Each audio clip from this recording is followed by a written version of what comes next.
Yang ketiga, penjelasan tentang Surat Edaran Mendikdasmen RI nomor 7 tahun 2026. Izin melanjutkan paparan. Ini di paparan yang ada di Bapak Ibu di halaman 21. Kami ingin menyampaikan terlebih dahulu latar belakang dan masa transisi yang ada yang melatar belakangi lahirnya SE nomor 7 tahun 2026. Di situ dijelaskan bahwa di pasal 66 Undang-Undang ASN nomor 20 tahun 2023 mewajibkan bahwa penataan pegawai non-ASN selesai paling lambat Desember 2024. Dan tertuang juga melarang pengangkatan baru pegawai selain ASN. Bunyi pasalnya pegawai non-ASN atau nama lainnya wajib diselesaikan penataannya paling lambat Desember 2024 dan sejak undang-undang ini mulai berlaku, instansi pemerintah dilarang mengangkat pegawai non-ASN atau nama lainnya selain pegawai ASN.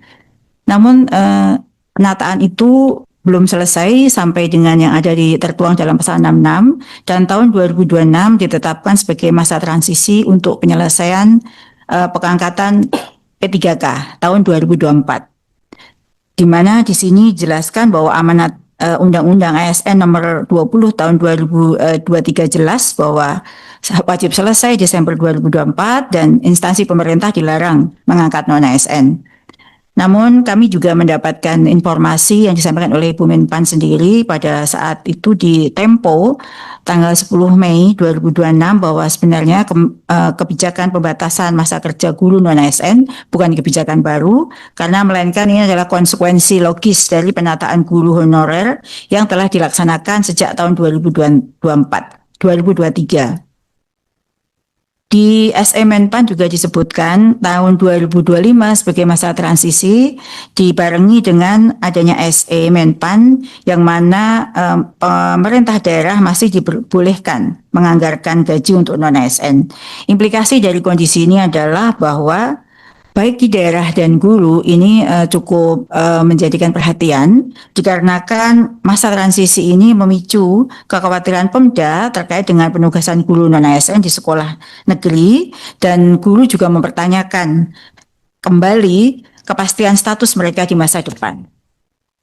Namun berdasarkan data yang kami miliki di Dapodik dengan cut-off 30 Desember 2024 masih terdapat 237.196 guru yang masih aktif mengajar dan dibutuhkan di satuan-satuan pendidikan. Jadi kesimpulannya bahwa meskipun hanya di sekolah pemerintah milik Pemda. Jadi dari permasalahan tersebut kesimpulan pentingnya adalah guru non-ASN masih menjadi bagian penting dalam menjaga keberlangsungan proses pembelajaran di sekolah atau kata lainnya keberadaan mereka masih sangat dibutuhkan di sekolah-sekolah. Lalu mengapa SE ini terbit nomor 7 tahun 2026? Karena sebenarnya diterbitkannya SE ini ada 3 tujuan. Yang pertama menjamin pembelajaran tetap berjalan, memberikan kepastian penugasan kepada guru, dan menjadi landasan bagi Pemda dalam menggaji guru. Kami sampaikan bahwa SE ini sebelum SE ini keluar, banyak pemerintah daerah yang memberhentikan beberapa gurunya. Jadi nanti mungkin di beberapa video testimoni bisa kami sampaikan jika dibutuhkan. Dan setelah SE ini keluar, mereka dipanggil kembali untuk mengajar. Karena memang paling tidak ini menjadi landasan masa transisi untuk tetap memperkerjakan guru non-ASN itu karena memang sejatinya keberadaan mereka masih dibutuhkan. Di dalam SE tersebut juga dijelaskan kriteria guru non-ASN seperti apa yang menjadi cakupannya. Yang pertama adalah mereka terdata di Dapodik sebelum 31 Desember 2024.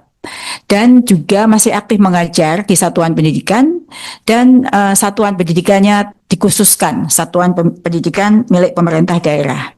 Jadi kalau untuk sekolah swasta tidak diatur dalam SE ini. Jadi sebenarnya SE ini bermaksud bukan sebagai kebijakan penghentian guru non-ASN, tetapi dimaksudkan sebagai rujukan agar guru-guru masih tetap mengajar dan pemerintah daerah mempunyai pertimbangan untuk tetap bisa memperkerjakan mereka kembali. Tidak ada pernyataan di dalam SE tersebut yang mengatakan bahwa guru non-ASN dilarang mengajar pada tahun 2027, namun memang usia SE ini sampai Desember 2026. Jadi yang ditata adalah statusnya, bukan menghentikan gurunya.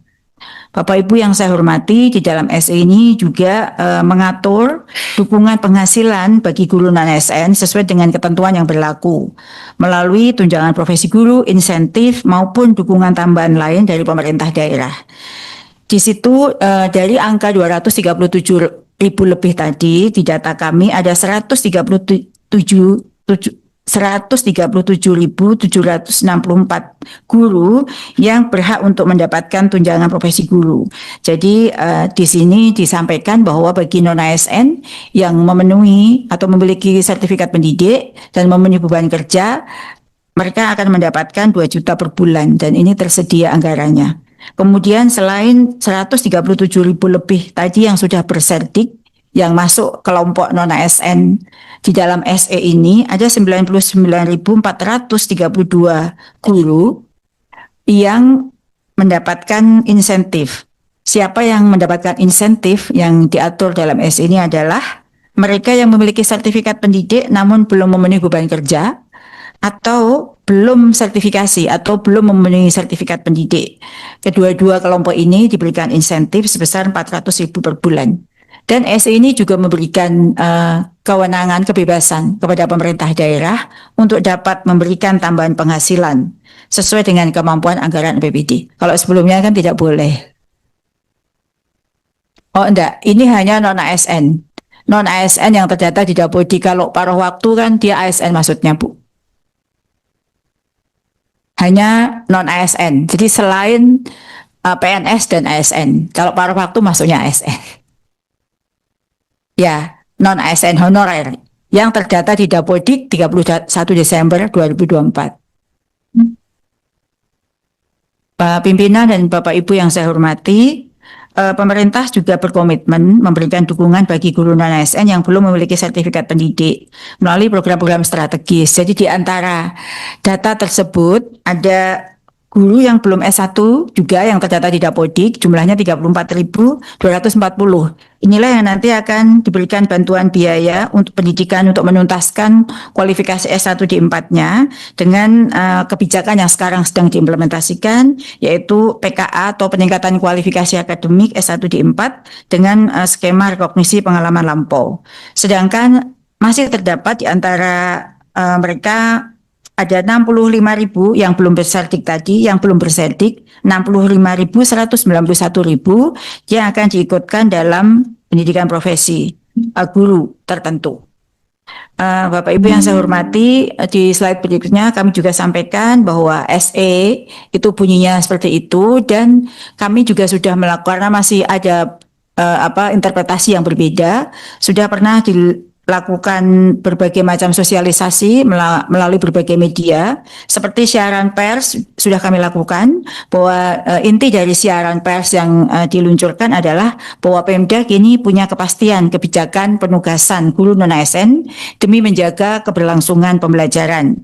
Kemudian selain itu juga siaran pers juga memberikan pesan bahwa guru non-ASN tetap bisa mengajar, tidak perlu khawatir. SE Mendikbud nomor 7 tahun 2026 memberikan kepastian bagi Pemda. Selain itu juga kami juga mencoba menghubungi pemerintah daerah yang terdampak pada SE ini dan mereka juga sudah memberikan berbagai macam video klarifikasi. Jika dibutuhkan bisa diputar di sini nanti Bapak Ibu pimpinan yang saya hormati, bahwa mereka menyampaikan bahwa banyak mereka guru yang sudah di Jawa Barat misalnya ada ribuan guru yang sudah dirumahkan setelah SE ini, kemudian mereka dipanggil kembali untuk mengajar. Lalu kami juga mendapatkan penjelasan dari Menpan terkait dengan status guru non-ASN ini bahwa sebenarnya pembatasan masa kerja guru non-ASN dalam SE Mendikdasmen bukan kebijakan baru, melainkan konsekuensi dari penataan guru non-ASN atau guru honor yang telah dilaksanakan sejak 2023 seiring dengan berlakunya Undang-Undang Nomor 20 Tahun 2023. Jadi ini sebenarnya dampak dari pasal 66 dalam Undang-Undang Nomor 20 Tahun 2023. Di Kemenpan di dalam pernyataannya di Tempo juga menyampaikan bahwa selama pengangkatan ASN berlangsung tidak ada pemutusan hubungan kerja secara sepihak terhadap guru honorer, dan Bu Menpan juga mengatakan karena negara masih membutuhkan keberadaan mereka. Untuk mempertegas informasi ini kepada masyarakat agar tidak menimbulkan kekhawatiran, kami juga sudah melakukan taklimat media atau dialog dengan media yang mengundang 30 media nasional dan menyampaikan substansi isi atau pesan yang diharapkan dari SE tersebut. Kita juga menyampaikan berbagai informasi, publikasi, sosialisasi melalui berbagai kanal media sosial seperti Instagram maupun media-media sosial lain milik UPT kami di seluruh Indonesia, dan juga kami juga membuat infografis terkait dengan hal ini, terkait dengan SE ini, dan kami juga menemukan berbagai artikel yang ditulis oleh pihak eksternal terkait dengan pemahaman mengenai SE nomor 7 tahun 2026 ini. Demikian penjelasan terkait dengan surat edaran Menteri Dikdasmen nomor 7 tahun 2026. Terima kasih. Assalamualaikum warahmatullahi wabarakatuh.